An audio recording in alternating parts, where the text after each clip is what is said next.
Bonjour, vous allez bien? Voilà, c'est la 6e séance. Kemarin kita sudah membahas mengenai pronom tonik, verbe avoir, bentuk présent, kemudian kalimat negation atau penyangkalan menggunakan ne, point de suspension, pas. Berikutnya yang kita bahas adalah l'accord des adjectifs avec le nom. Penyesuaian kata sifat terhadap kata benda. Vous pouvez ouvrir la page 26 pour regarder bien, lisez bien la matière. Baik, kita perbesar di bagian ini. Di bagian bawah sudah ada l'accord des adjectifs avec le nom, ya. Penyesuaian kata sifat terhadap kata benda. Seperti yang kita ketahui, pada bahasa Prancis terdapat klasifikasi kata seperti nomina, verba, adjektif. Maka ketika sudah bertemu adjektif, harus dilakukan penyesuaian. Penyesuaiannya seperti apa? Ada penyesuaian untuk bentuk, untuk genre atau gender, feminin, maskulin, lalu nombre atau jumlah, singulier, pluriel, semua itu harus disesuaikan untuk kata sifatnya, ya. Kita lihat yang di sini adalah penyesuaian melalui kata bendanya. Bagaimana ketika kata benda yang digunakan adalah maskulin atau femina ataupun pluriel, dan seperti apa bentuk dari adjektifnya. Di sana sudah ada contoh, elle a une robe verte et des chaussures rouges. Dia, perempuan, memiliki sebuah gaun berwarna hijau dan sepasang sepatu berwarna merah. Yang manakah yang termasuk adjektif dari kalimat tersebut? Tentunya yang bercetak tebal, ya. Di sana sudah ada verte dan rouge. Jadi untuk bahasa Prancis, couleur atau warna termasuk ke dalam kata sifat, ya. Ketika kalian ingin membuat kalimat yang menunjukkan warna-warna, maka warna itu harus disesuaikan penyesuaiannya terhadap bentuk genre-nya, gendernya, ataupun jumlahnya. Dilihat di sana, une robe. Robe ini adalah gaun. Gaun berjenis kelamin untuk bahasa Prancisnya. Dan sepatu ini berbentuk atau memiliki bentuk pluriel, jamak. Karena tentunya sepatu ini kan terdiri lebih dari satu barang. Dalam bahasa Indonesia saja sudah disebutkan sepasang sepatu.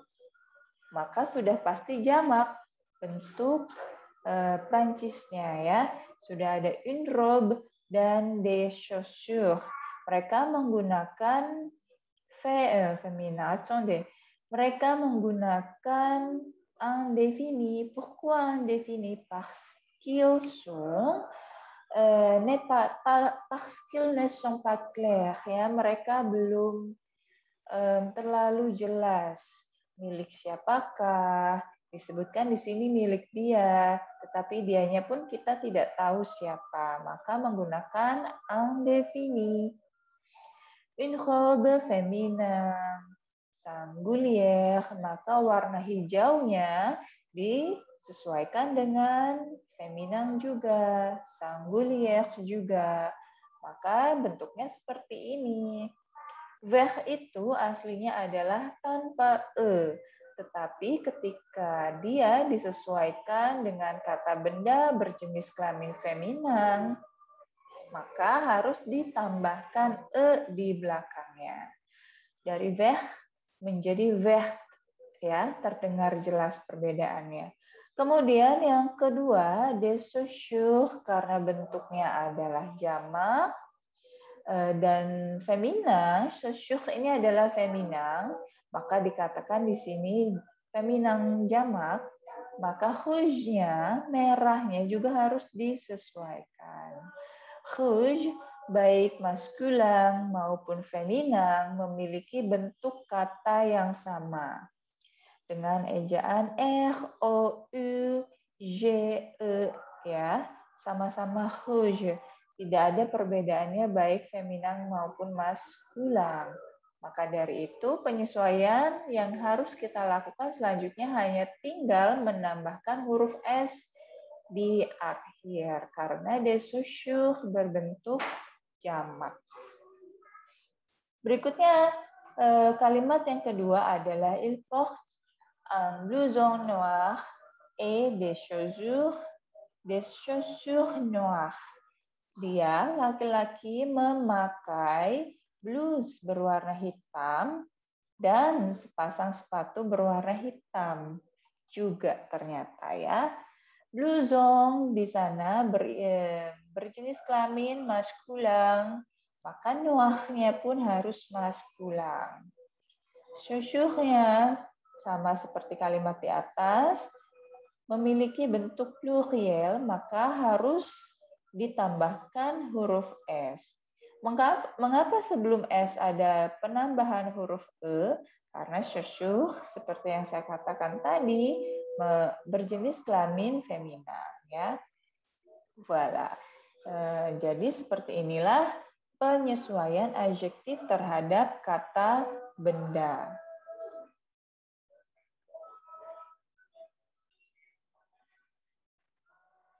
Baik, on continue à la page suivante. Kita lanjutkan ke halaman berikutnya.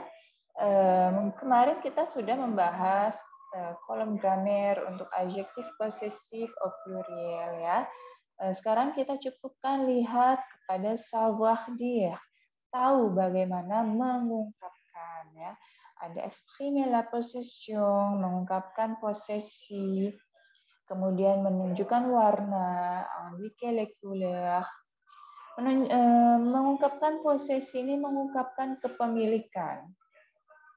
Dengan contoh kalimat, à qui est le t-shirt rouge à Patrick? Milik siapakah t-shirt rouge ini, merah ini? Punya Patrick? Oui, il est à lui. Ya, itu milik Patrick. La couleur de son blouson? Rouge. Warna blusnya apa? Rouge, merah. Ses chaussures sont noires.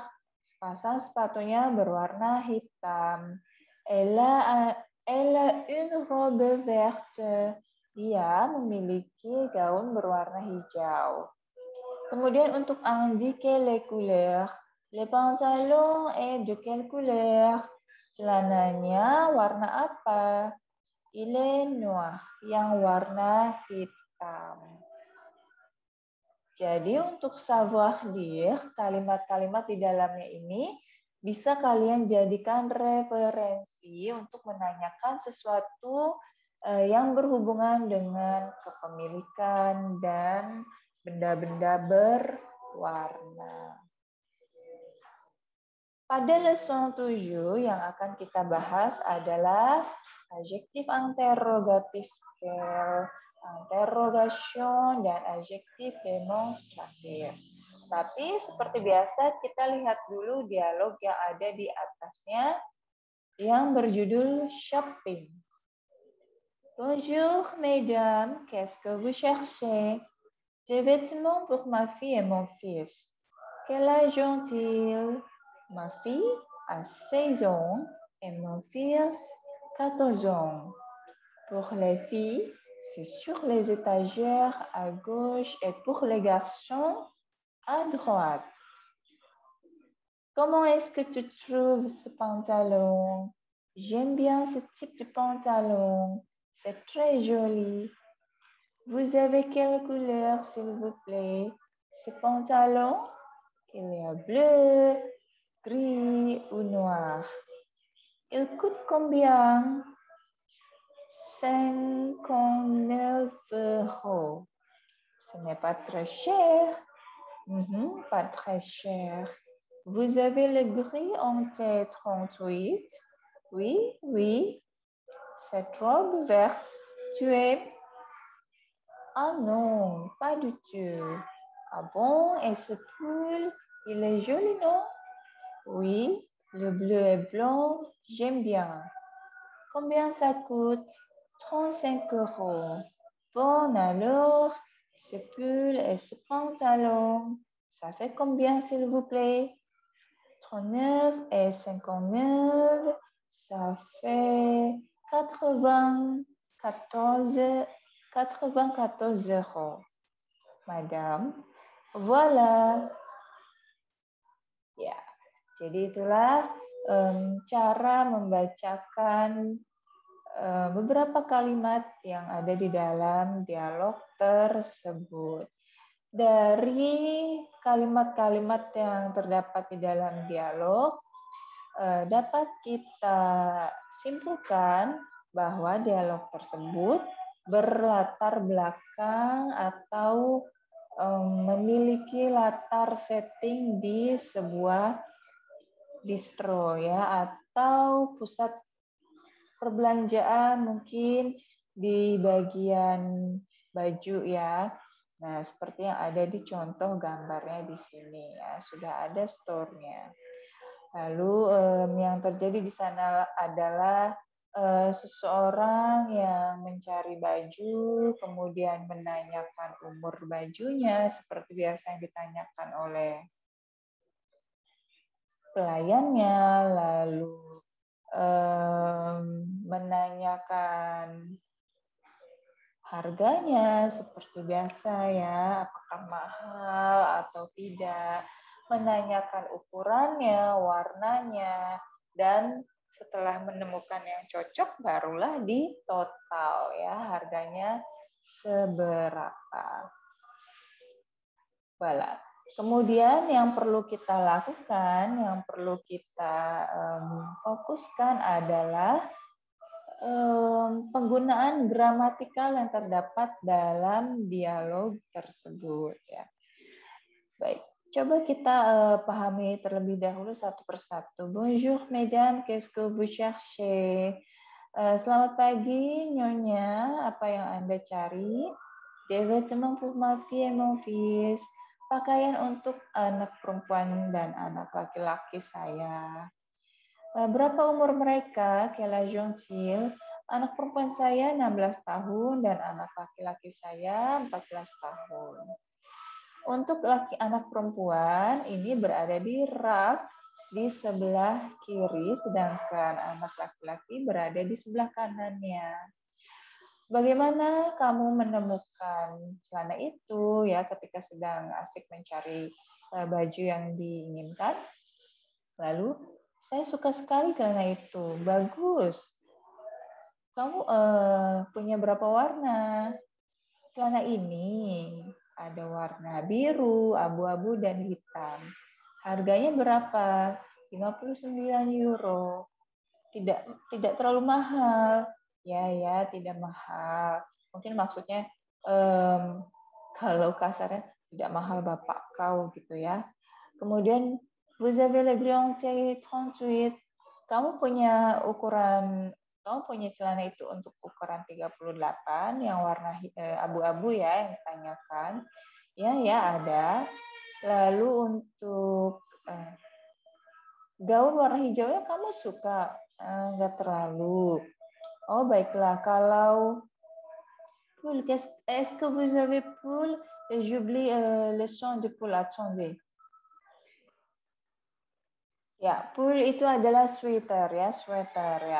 Jadi kita lanjutkan lagi. Oh ya, kalau sweater ini bagus nggak? Ya, warna biru dan warna hitam saya suka.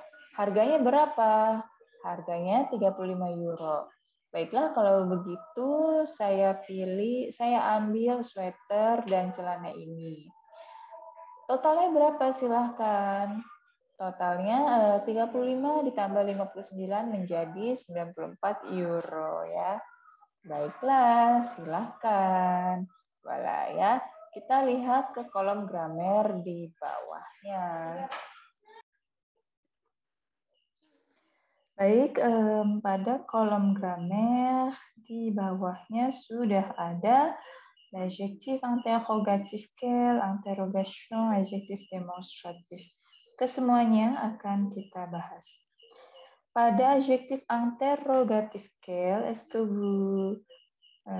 que vous souvenez encore dengan adjektif interrogatif pada bagian yang pertama pada halaman sebelumnya? Est-ce que vous vous souvenez encore comment nous utilisons lequel avec son accord du nom? Bagaimana kita menggunakan quel ini dengan penyesuaiannya pada kata benda yang ditanyakan. Voilà, untuk quel pour partie 2, untuk quel bagian 2 ini sebenarnya vous pouvez me attendez.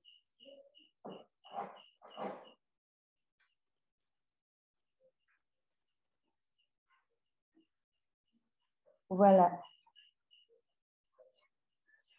Vous pouvez me raconter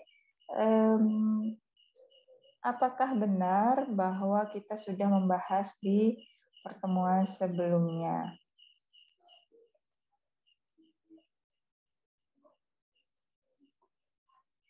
Ya, untuk adjektif interrogatif quel ini seperti biasa, quel sebagai adjektif interrogatifnya, kata sifat yang bersifat interrogatif, yang bertujuan menanyakan ini disesuaikan dengan kata bendanya.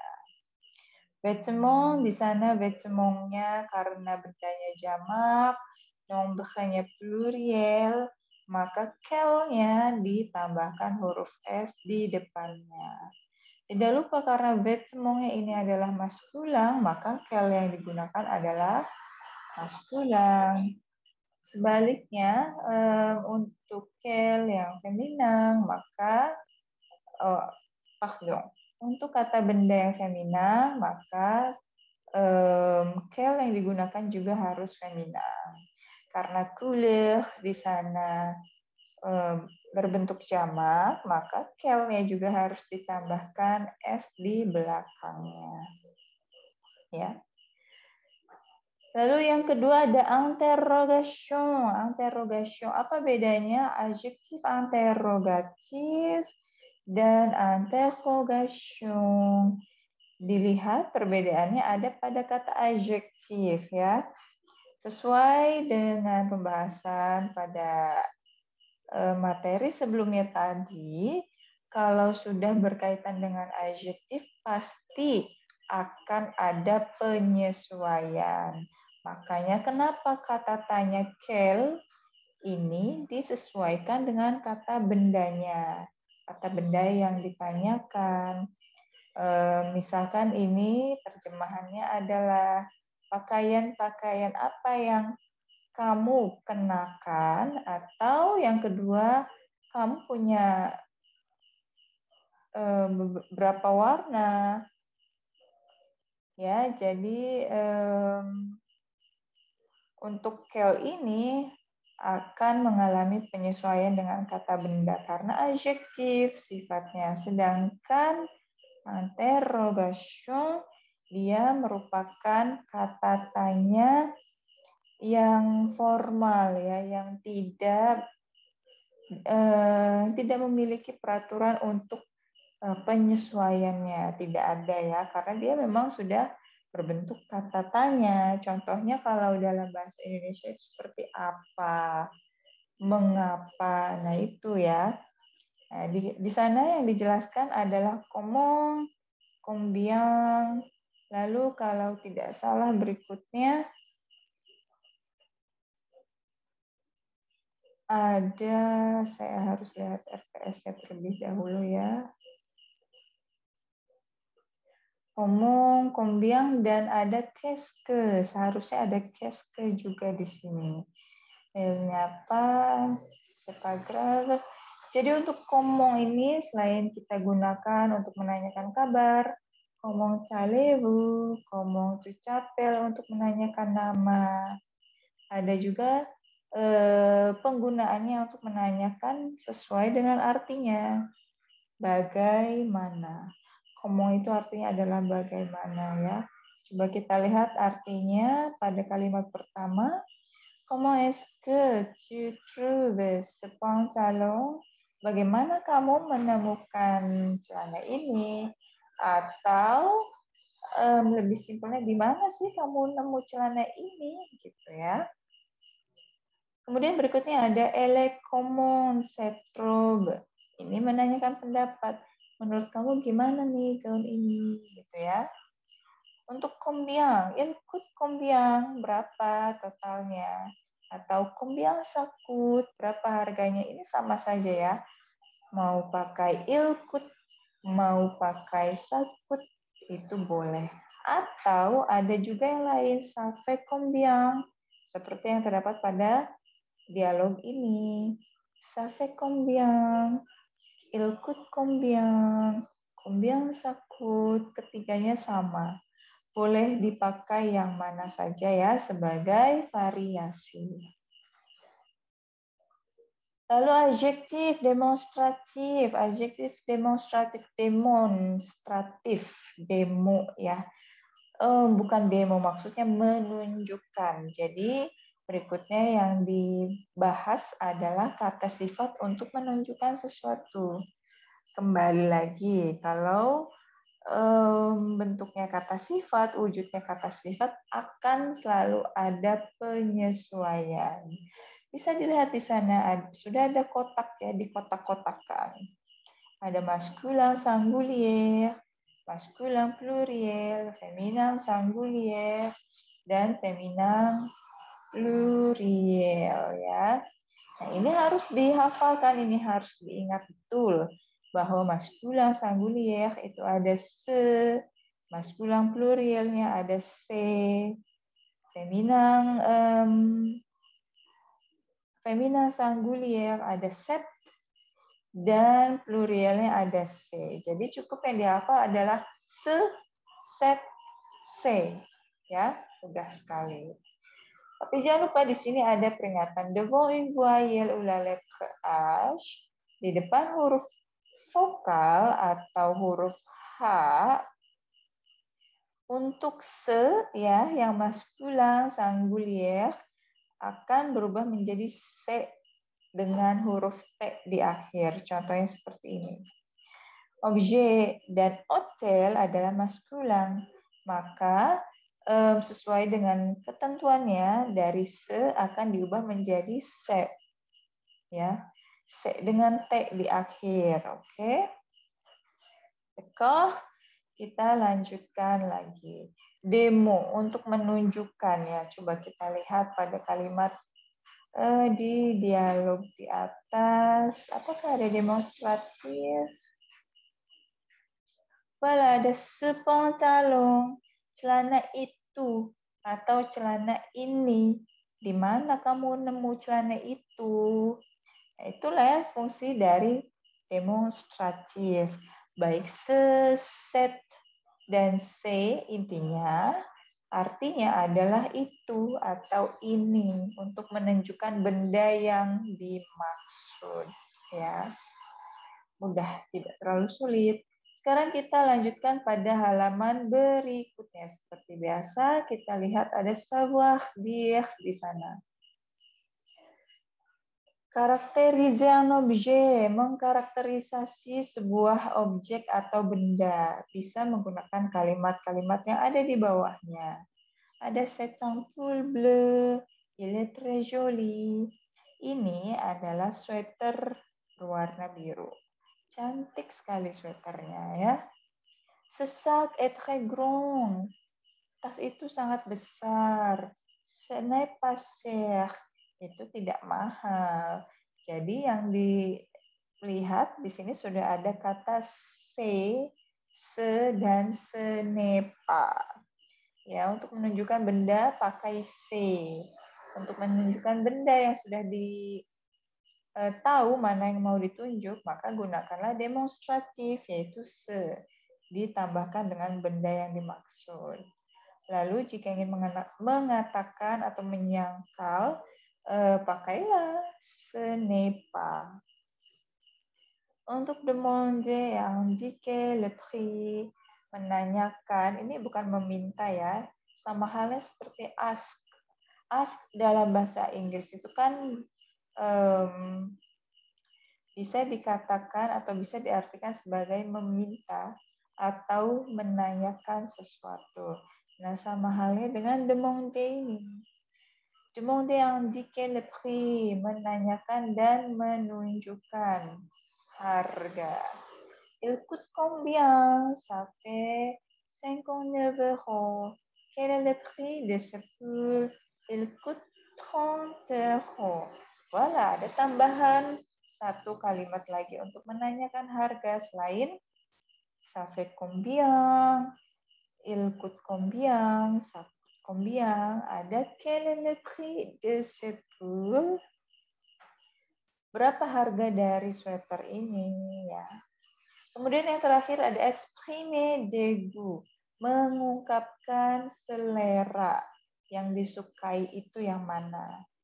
Bisa menggunakan kalimat j'aime beaucoup, tu aimes cette robe, kamu suka rok ini, kamu suka gaun ini. Pas du tout, ketika kita sudah mengatakan pas du tout, artinya enggak juga lah ya, gitu ya. Baik, berikutnya kita lihat. Ya, arrêt sur. Kita lihat di sini sudah ada pojok artis, pojok seniman. Tapi dari isian ya, tidak ada yang dihubungkan dengan grammaire, maka dan bahkan ini lebih tepatnya masuk ke dalam CE ya. Compréhension écrite itu masuk ke dalam membaca. Baik. Voilà, c'est la fin de quelle unité? Attendez, c'est la fin, voilà. C'est la fin de l'unité 2 ya. Ini adalah akhir dari unit 2. Voilà. Berikutnya à vous faites peut-être ya, pour vous faire le devoir chez vous, silakan untuk dikerjakan di rumah. Jeu de rôle ya, bermain peran. Jeu de rôle dengan tugas bermain peran ya, hanya 2 orang. Mengkarakterisasi objek, meminta, dan menunjukkan harga. Bagaimana caranya? Lihat saja langsung savoir dire dan metode dan materi yang sudah kita bahas hari ini. Bon, j'espère que vous pourrez faire le devoir et à la semaine prochaine.